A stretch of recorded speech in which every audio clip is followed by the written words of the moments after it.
Hello बच्चों, class 5 की एडग्रेड अभ्यास पुस्तिका में आपका स्वागत है। आज हम चर्चा करेंगे क्लास 5 की मैथ का फर्स्ट चैप्टर है आपका। उसी विषय में हम आज चर्चा करेंगे।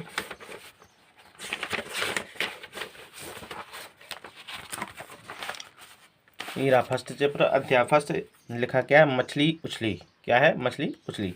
इसके बारे में हमें चर्चा करना है। जैसे यहाँ पर क्वेश्चन दिए हुए हैं, जैसे रेखा और माँ कल बाजार में मिली थी। रेखा, आप कल क्या क्या खरीद कर लाए? तो रेखा ने आंसर दिया, कल हमने अपने लिए कपड़े खरीदे, गेहूँ शक्कर भी लाए। कुछ ऐसे एक क्वेश्चन है, इसी से संबंधित आगे रिलेटेड क्वेश्चन है, उसके बारे हम देखेंगे।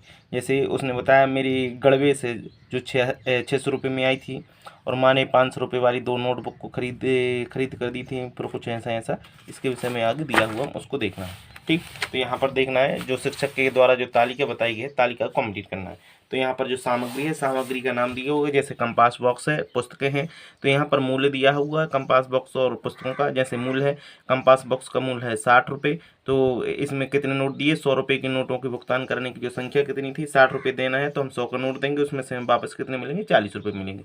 यहाँ पर देखते, जैसे पुस्तकें 294 रुपये की आई, तो 100 के कितने नोट देंगे हम? दुकानदार को देंगे हम 3 नोट, तो वापस कितने होंगे? 6 रुपये वापस हो जाएंगे। यहीं पर देखना, सामग्री कुल रुपये में दी है और 500 रुपये के नोटों भुगतान करने की यहाँ पर दी गई। हम 500 रुपये क्या करेंगे? भुगतान करेंगे सामान का। ठीक है। अब जैसे कि गेहूँ है, गेहूँ कितने का लिया है? 4000 रुपये का लिया है गेहूँ, तो हमें कितने 500 कितने नोट देंगे? 8 पंजे 40, मतलब 5। यहाँ पर वापस की राशि क्या होगी? वापस कुछ भी नहीं होगा। जैसे कि दाल है, दाल ली है 4300 रुपये की, मतलब 4300 रुपये की दाल हमने वहाँ खरीदी। तो 500 के नोट कितने देंगे? 500 के नोट देंगे हम 9, और वापस कितने मिलेंगे? वापस मिलेंगे 200 रुपये। आगे देखना है, जैसे चावल है, चावल में कितना है? 5600 रुपये, मतलब 5600 रुपये हमने क्या किया? इसका कुल भुगतान करना है। तो भुगतान करने के लिए हम क्या करेंगे? 5 नोट देंगे। ठीक है, कितने? 500 के हम देंगे 12 नोट, तो 12 पंजे 60 हो जाएगा, 6000। वापस कितना मिलेगा? हम वापस मिलेगा 400 रुपये। यहाँ पर ये टेबल होती है कंप्लीट। आगे देखते हैं, इन प्रश्नों को हल करना है। जैसे ये लिखा है 38 गुणित 15, तो हम 15 का क्या करेंगे? गुणा करने के 15 8 120 होता है, 120 का शून्य हो जाएगा, हासिल की 12 होगा, 15 × 45, 45 में जब 12 जोड़ेंगे तो 57 हो जाएगा। तो इसका आंसर हो जाएगा 570। आगे देखना है बी। अब क्या है? लिखा है 56 में 23 का गुणा करना है। हम जब 56 में 23 का गुणा करेंगे तो ये आ जाएगा 1288 आ जाएगा। आप कर लेना। ठीक, यहाँ पर सी वाला हम देखना है 48 में कितने का गुणा करना? 12 का गुणा करेंगे, तो 12 का करेंगे हम 8 बार दुनिया पढ़ेंगे, 12 × 96 की 6 आ जाएगी, हासिल की 9 होगी। 12 चौको 48, 48 में जब हम 9 जोड़ देंगे तो आ जाएगा 57। तो यहाँ होगा 576। इसका आंसर सी का आंसर क्या होगा? 576 हो जाएगा। डी को देखना, डी को हमने देखा 51 गुणित 26 है, तो हमने इसका गुणा भी कर दिया। पहले 6 का गुणा किया, 6 एकम 6, 6 पंजे 30, फिर 2 का किया, 2 एकम 2, 2 दूनी 2 पंजे 10, तो इनको जोड़ दिया, तो यहाँ पर कितना है? 1326 इसका आंसर हो गया। आगे देखना इसी का ई में क्या करना है? हमें भाग देना है। 202 में भाग देना है 2 का, तो 2 का भाग देंगे हम पहले अंक में, तो हम 2 का देंगे 2 एकम 2, एक बार गया है, हमने यहाँ 1 लिख दिया, 2 के नीचे 2 लिख के काट दिया। अब 0 है, 0 में तो भाग जाता नहीं, तो 0 यहाँ सेम टू सेम लिख देंगे। अब बचा क्या है? आपके पास 2 बचा है, तो 2 को हम यहाँ नीचे लिखेंगे। नीचे लिखने में फिर 2 का भाग देंगे, 2 एकम 2, तो इसमें हम 202 में जब 2 का भाग देंगे तो 101 आ जाएगा इसका आंसर। तो इस प्रकार आप भाग भी कर सकते हैं। यहाँ पर इसका आंसर हो जाएगा 101। अब देखना एफ में क्या है? 537 है, 537 में 15 का भाग देना। भाग देने के बाद 12 बच जाएगा यहाँ शेषफल, और 35 आ जाएगा भागफल। ठीक, यहाँ पर आप इसको नोट डाउन कर लेना है। अब देखना है जी वाला। जी वाले में क्या है? 645 है, 645 में 14 का भाग देना है। तो हम 14 का भाग करेंगे कि 64 से ज़्यादा ना हो, क्योंकि 6 में तो भाग देना नहीं, तो 14 को तो हम क्या करेंगे? 2 अंकों में देंगे। तो 14 चौको 56, 4 बार गए, 56 में से यानी 64 में 56 घटाएंगे तो 8 बचेगा। यहाँ पर 5, अब क्योंकि 8 में भाग नहीं जाएगा तो 5 और उतार देंगे, तो 14 पंचे 70, 14 छूं 84, 6 बार गए। यहाँ पर शेषफल बच जाएगा 1, आंसर और भागफल आ जाएगा 46, तो आंसर हो जाएगा ये। आप इसको नोट डाउन कर लेना। एच नंबर का देखना, एच में भी क्या करना है? 11 का भाग देना, 11 छक्का 66, 67 में से 66 जाएंगे, 1 बचेगा। यहाँ पर बचा 5, तो इसको 5 उतार देंगे, तो 11 का फिर भाग देंगे, तो आंसर हो जाएगा 61, बचेगा यहाँ पर शेषफल। तो यहाँ पर एच तक यहाँ पर क्वेश्चन होते हैं कंप्लीट। आगे देखते हैं अगला क्वेश्चन। ये रहे क्वेश्चन। क्या लिखा है? प्रश्नों को पढ़कर दिए गए विकल्पों में से सही उत्तर चुनकर लिखिए, सामने दिए गए सही के घेरे को भरिए। ठीक, यहाँ घेरे हमें भरने हैं। तो क्या लिखा है 2326 को अंकों में कैसे लिखते हैं, तो आंसर में हो जाएगा 2326, मतलब सी वाला इसका आंसर हो जाएगा, सी यहाँ पर हमें टिक करना है। क्वेश्चन नंबर 2, क्वेश्चन नंबर 2 में क्या है, 100 रुपये वाले 15 नोट मिलकर कितने रुपए हो जाते हैं, तो हम क्या करेंगे 100 में 15 का गुणा कर देंगे, क्योंकि 100 का नोट है, 100 में कितने नोट हैं, 100 के, ये हैं 15 नोट, तो क्या करेंगे 100 में हम 15 का गुणा कर देंगे तो 1500 रुपये इसका आंसर हो जाएगा, ऑप्शन नंबर डी। ठीक, आगे देखने, जैसे सरिता ने एटीएम से 5000 रुपये निकालने की प्रक्रिया पूरी की, उसमें सिर्फ 500 वाले नोट मिले हैं। सरिता को एटीएम से कितने नोट मिले, 500 के नोट है, 5000 निकालने, तो क्या करेंगे हम 500 को 10 कर देंगे तो 5000 हो जाएंगे, मतलब हमें कितने नोट निकालने, यहाँ से निकालने 10 नोट, कितने के 500 के, तो इसका आंसर हो जाएगा ए वाला। ठीक, ए, इसको सर्कल में टिक कर देना। आगे देखना है क्वेश्चन नंबर 4, क्वेश्चन नंबर 4 में क्या है,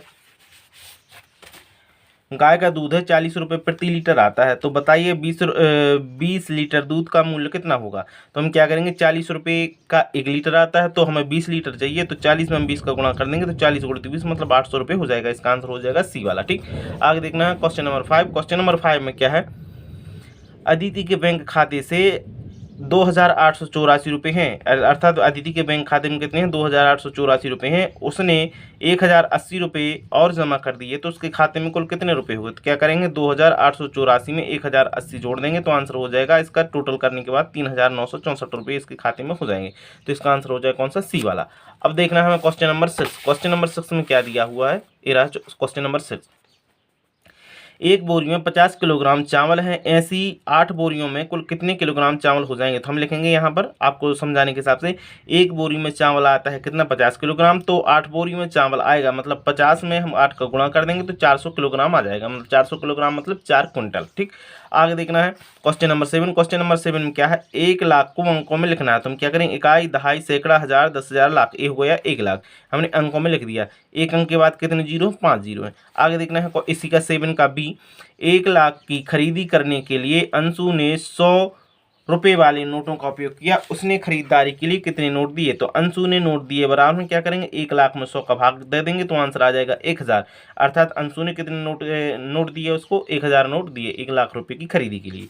आगे देखना क्वेश्चन नंबर 8, यदि दूध की कीमत 50 रुपये प्रति लीटर है तो 2000 रुपये में कितने लीटर दूध आएगा, तो हम लिख देते हैं 1 लीटर दूध की कीमत है 50 रुपये, तो 2000 रुपये में दूध आएगा, बराबर क्या करेंगे 2000 में हम 50 का भाग दे देंगे तो 40 आ जाएगा, तो आंसर होगा 40 लीटर। कितना दूध आएगा 40 लीटर, यहाँ लिख देते हैं 40 लीटर दूध आएगा। क्वेश्चन नंबर यहाँ पर ये होता है आपका 8 कंप्लीट। क्वेश्चन नंबर 9 देखते हैं, यदि अंगूर से किशमिश बनाने पर उसका वजन है 1/3 भाग रह जाता है तो 12 किलोग्राम अंगूर से कितने वजन की किशमिश मिलेगी, तो हम क्या करेंगे 12 गुणित 1/3 कर देंगे तो हमें मिल जाएगा 4 किलोग्राम, मतलब 1/3 क्या बनता है, यदि टोटल अंगूर है तो उसका जब किशमिश बनता है तो 1/3 बनता है, टोटल कितना है 12, 12 का 1/3 कितना हो जाएगा 4 किलोग्राम हो जाएगा, 1/3 का मतलब टोटल का 1/3 हिस्सा। आगे देखना क्वेश्चन नंबर 10, क्वेश्चन नंबर 10 में क्या है, एक कार 1 घंटे में 60 किलोमीटर की दूरी तय करती है, वह 2.5 घंटे में कितनी दूरी तय करेगी, तो इसमें हम क्या करेंगे, चूंकि एक कार की चाल है 60 किलोमीटर प्रति घंटा, तो 2.5 घंटे में दूरी तय करेगी, बराबर हम क्या करेंगे 60 गुणित 2 सही 1/2, तो हम क्या करेंगे 2 सही 1/2 को 2 दूनी 4 और 1 हो जाएगा 5, 5/2, 2 का हम भाग देंगे 60 में तो 30 आ जाएगा, 30 का गुणा करेंगे 5 में तो 150 किलोमीटर की दूरी हो जाएगी, ये हो जाएगा आपका आंसर, इसको आप नोट डाउन कर लें। क्वेश्चन नंबर 10 होता है complete. Question number 11, question number 11 में क्या है, एक रेलगाड़ी 80 किलोमीटर प्रति घंटा की चाल से चलती है तो उसे 360 किलोमीटर की दूरी तय करने में कितना समय लगेगा, तो हम क्या लिख सकते हैं, समय बराबर सूत्र होता है दूरी बटे चाल, अर्थात जब हम दूरी में चाल का भाग देते हैं तो हमें समय मिल जाता है। ठीक, तो रेलगाड़ी की चाल है 80 किलोमीटर प्रति घंटा, उसे 360 किलोमीटर को दूरी को तय करने में लगा समय, बराबर क्या करेंगे हम 360 में 80 का भाग दे देंगे तो यहाँ आ जाएगा 9/2, 9 में 2 का भाग देंगे तो 4.5 घंटे यहाँ पर हमें प्राप्त हो जाएगा टाइम। ठीक, क्वेश्चन नंबर 11 होता है यहाँ पर कंप्लीट। आगे देखना है क्वेश्चन नंबर 12, ये रहा क्वेश्चन नंबर 12। क्वेश्चन नंबर 12 में क्या है, यदि एक फल ये रहा क्वेश्चन नंबर 12, यदि एक फल विक्रेता 80 रुपये प्रति किलोग्राम की दर से सेब बेचता है तो 12 किलोग्राम सेब बेचने में उसे कुल कितने रुपए मिलेंगे? तो आंसर हो जाए 1 किलोग्राम सेब की कीमत कितनी? 80 रुपये है, तो 12 किलोग्राम सेब की कीमत कितनी हो जाएगी? 80 में हम 12 को गुणा कर देंगे तो 960 हो जाएगा, 12 अट्ठे 96, 960 रुपये। ठीक, आगे देखना क्वेश्चन नंबर 13। क्वेश्चन नंबर 13 क्या है? एक व्यक्ति ने मोटरसाइकिल खरीदने के लिए बैंक से 65,000 रुपये का कर्ज लिया। उसने एक वर्ष में हर माह कितनी किस्तों में कुल मिलाकर 78,684 रुपये वापस किए? बताइए उसने हर महीने कितने रुपए वापस किए? तो यहाँ पर हमें देखना कुल पैसा लिया बराबर 65,000 रुपये, तो वापस पैसा किया बराबर 78,084 रुपये। तो हम क्या करेंगे? 78,084 में से 65,000 घटाएंगे, जो बचेगा उसमें से हमें यहाँ पर वापस किया जो मूल्य हो जाएगा वो हो जाएगा ₹1। ठीक, प्रति माह की दर से, क्योंकि इसमें हम जो घटाएंगे नहीं, 78,684 में क्या करेंगे? 12 का भाग देंगे तो प्रति माह यहाँ पर निकल जाएगा 6,597 रुपये प्रति माह उसने क्या किया? वापस किए। भाग देना था हमें, यानी हर किस्त में कितना देना है उसको। ठीक, क्वेश्चन नंबर 13 कंप्लीट होता है। Question number 14। क्वेश्चन नंबर 14 में क्या लिखा है? लड्डू की कीमत 200 रुपये प्रति किलोग्राम तथा बर्फी की कीमत 400 रुपये प्रति किलोग्राम है। राजू के पास 800 रुपये हैं, जिसमें वह 1/4 लड्डू खरीदने में तथा 3/4 क्या करता बर्फी खरीदने में खर्च करता है। तो बताइए उसने कुल कितने लड्डू खरीदे? लड्डू की कीमत क्या है? लड्डू की कीमत है 200 रुपये प्रति। ठीक, उसने कुल कितने लड्डू खरीदे? मतलब 1/4 की बात कर रहा, लड्डू खरीदने 1/4 मतलब 200, तो 200 रुपये जब खर्च करेगा तो 800 का 1/4 कितना होगा? यहाँ पर हम यहाँ पर सॉल्व किया है, डायरेक्ट आंसर मत देखो, यहाँ पर देखो लड्डू खरीदने में पैसे खर्च किए, मतलब 800 रुपये का 1/4, तो 1/4 कितना होगा? 800 में हम 4 का भाग देंगे, 200 रुपये खर्च किए। अब 200 रुपये तो इसने खर्च किए, 200 रुपये का कितना है? 200 रुपये प्रति किलो है लड्डू, तो कितना लड्डू खरीदेगा वो? 1 किलो लड्डू खरीद लेगा यहाँ पर। ठीक, 1 किलो बराबर 200 रुपये, 200 रुपये का एक लड्डू। ठीक, मतलब 1 किलो लड्डू। आगे देखना है, अब बर्फी की बात करें, उसने कितने किलोग्राम बर्फी खरीदी? तो बर्फी खरीदने के लिए क्या करता? बर्फी पर पैसे खर्च किए बराबर 800 का 3/4। उसने 3/4 बोला ना, 3/4 ये लिखा किस पर? बर्फी खरीदने के लिए। 3/4 तो हम 800 का 3/4 कर देंगे, मतलब 600 रुपये। अब 600 रुपये उसने खर्च किए तो 600 रुपये में बर्फी कितनी आ जाएगी? ये जाएगी 1.5 किलो, क्योंकि 400 रुपये किलो बर्फी की कीमत है, तो कितनी हो जाएगी? 600 रुपये। अब यहाँ पर उसने हम वही चीज़ हम यहाँ पर लिख दी है, उसने 200 रुपये में 1 किलो लड्डू खरीदे। बा नंबर का, इस बा का आंसर है उसने 600 रुपये में 1.5 किलो बर्फ़ी खरीदी। और इसका सा है उसने कुल 2.5 किलो लड्डू एवं बर्फ़ी खरीदी। कुल टोटल कितना वजन किया उसने? 800 रुपये में 2.5 किलो बर्फ़ी इसने खरीदी। ठीक, यहाँ पर क्वेश्चन नंबर होता है 14 कंप्लीट। आगे देखते हैं क्वेश्चन नंबर 15। क्वेश्चन नंबर 15 है, एक पानी की टंकी बनाने में लगने वाली सामग्री के खर्च का विवरण सारणी में दिया गया है। जैसे कि यहाँ पर ईंट है, ईंट की मात्रा कितनी है? 500 है, और दर कितनी है? 1200 रुपये प्रति 1000 है। तो यहाँ पर कुल कीमत कितनी हो जाएगी ईंट की? हो जाएगी 600 रुपये। ठीक, 500 रुपये चाहिए ना, 500 ईंट चाहिए, और मात्रा कितनी है? तो 1200 रुपये की है 1000, तो हमें चाहिए कितनी? 500 चाहिए, तो 1000 में से हम क्या करेंगे? 1200 का आधा कर देंगे तो 600 आ जाएगा। अब यहाँ पर क्या सीमेंट है? सीमेंट की 7 बोरी चाहिए, प्रति बोरी 325 रुपये प्रति बोरी, तो हम क्या करेंगे? 325 में 7 का गुणा कर देंगे तो आ जाएगा 2275 रुपये। ठीक, अब रेत है, एक ट्राली की कीमत कितनी है? 5,500 रुपये, तो इसमें एक ही ट्राली चाहिए, तो कुल कीमत कितनी हो जाएगी? इसमें कुल कितना खर्च होगा? 5,500 रुपये। ठीक, अब जैसे सरिया है, सरिया 40 किलोग्राम चाहिए सामग्री, और कितने की? 45 रुपये प्रति किलो है, तो हम क्या करेंगे? 40 में 45 का गुणा करेंगे तो यहाँ पर आ जाएगा 1800 रुपये। ये भी आपकी तालिका होती है कंप्लीट। आगे देखना है क्वेश्चन नंबर, अब यहाँ पर ये देखना है, तो सबसे अधिक राशि किस सामग्री को क्रय करने में खर्च की गई? तो सबसे अधिक सामग्री हमें देखना किस में लगी है? रेत में लगी है 5500, मतलब 5,500 रुपये खर्च हुए हैं किसमें? रेत खरीदने में। तो सबसे अधिक सामग्री किसमें? सबसे अधिक पैसा किसमें लगा? रेत खरीदने में, तो आंसर हो जाएगा रेत। क्वेश्चन नंबर 16 देखेंगे। क्वेश्चन नंबर 16 क्या है? दुकान में एक कुर्सी का मूल्य 350 रुपये है। कुसुम ने 4 कुर्सी खरीदी तथा 750 रुपये की एक मेज खरीदी। कुसुम दुकानदार को कितने रुपए देगी? तो आंसर हो जाएगा, एक कुर्सी की कीमत है 350 रुपये, और 4 कुर्सी की कीमत हो जाएगी कितनी? 350 में 4 का गुणा करेंगे तो 1400 रुपये आ जाएगा, और एक मेज की कीमत हो जाएगी 750 रुपये। तो दुकानदार को कुल पैसे दिए बराबर, हम 1400 में 750 जोड़ देंगे तो आंसर आ जाएगा 2150 रुपये। ठीक, यहाँ पर एक वाला क्वेश्चन होता है कंप्लीट। आगे देखते हैं क्वेश्चन नंबर 17।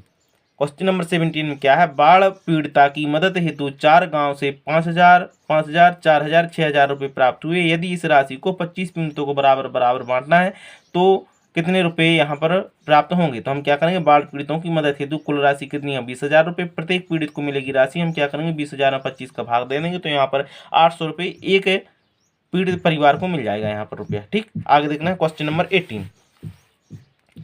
क्वेश्चन नंबर 18 में क्या है, नीचे तालिका बनी है, तालिका के आधार पर प्रश्नों के उत्तर देना है। जैसे बस है, बस में बैठने वाले यात्रियों की संख्या कितनी है, 40 और वाहन की चाल कितनी, 40 किलोमीटर प्रति घंटा है। अब जैसे टैक्सी है, टैक्सी में 4 यात्री हैं और इसकी चाल कितनी, 50 किलोमीटर प्रति घंटा। ऑटो रिक्शा है, इसमें 7 सवारी बैठ सकती है, 32 किलोमीटर प्रति घंटा की चाल से चलता है। आगे देखना है, इसी को कंप्लीट करेंगे। और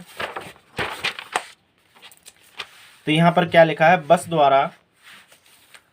द्वारा 7 बार में कुल कितने व्यक्ति जाएंगे। तो हम क्या करेंगे, बस में हम एक बार में जाते कितने 40, तो 7 गुणे 40 हम कर देंगे, तो यहाँ पर इसका आंसर हो जाएगा 280 व्यक्ति। अब लिखा है बड़ा ऑटो रिक्शा 3 घंटे में कितनी दूरी तय करेगी। तो 32 में हम 3 को गुणा कर देंगे तो 96 किलोमीटर। टैक्सी से 350 किलोमीटर की दूरी जाने में कुल कितना समय लगेगा। तो हम समय बराबर क्या होता है, हमने सूत्र बताया, समय बराबर दूरी बटे चाल होती है। तो हम क्या, समय कितना है 5 किलोमीटर अर्थात 50 किलोमीटर प्रति घंटा। तो हम 50 का इसमें भाग देंगे तो कितने घंटे जाएगा, 7 घंटे का समय लगेगा, क्योंकि इसकी चाल कितनी 50 किलोमीटर प्रति घंटा है टैक्सी की चाल। ठीक, यहाँ पर एक क्वेश्चन होता है कंप्लीट। Question number 19।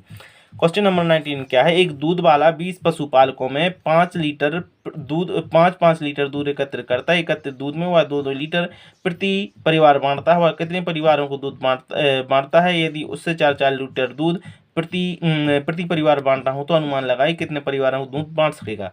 तो आंसर हो जाएगा, कुल दूध हो जाएगा 20 × 5 बराबर 100 लीटर हो जाएगा। 2 लीटर प्रति परिवार को दूध बांटेगा तो 50 परिवार में जाएगा, क्योंकि हम 100 में 2 का भाग देंगे तो 50 बार जाएगा। ठीक अब 4 लीटर दूध यदि प्रति परिवार को बांटेगा तो इसे 50 का आधा हो जाएगा, क्योंकि 25 परिवार को 100 में हम 4 का भाग दे देंगे। यहाँ पर हमने 100 में 2 का भाग दिया था। यहाँ पर क्वेश्चन नंबर 19 होता है कंप्लीट।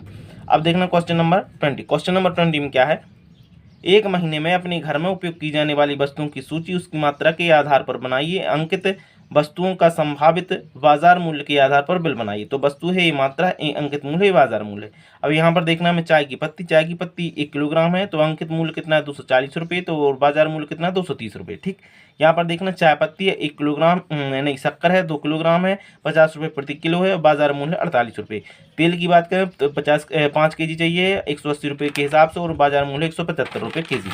ठीक, अब नमक की बात करें, नमक है नमक चाहिए परिवार के लिए 1 किलो और 20 रुपये प्रति किलो की दर से, और 1 किलो लगता है, तो इसका हो जाएगा इतना। तो कुल रुपया जो खर्च होगा वो कुल रुपया खर्च हो जाएगा इतने 1173 रुपये। इस प्रकार हमारा चैप्टर होता है क्लास 5 का फर्स्ट चैप्टर कंप्लीट। इसी प्रकार के वीडियो प्राप्त करने के लिए मेरे चैनल को शेयर और सब्सक्राइब जरूर करें। बहुत बहुत धन्यवाद।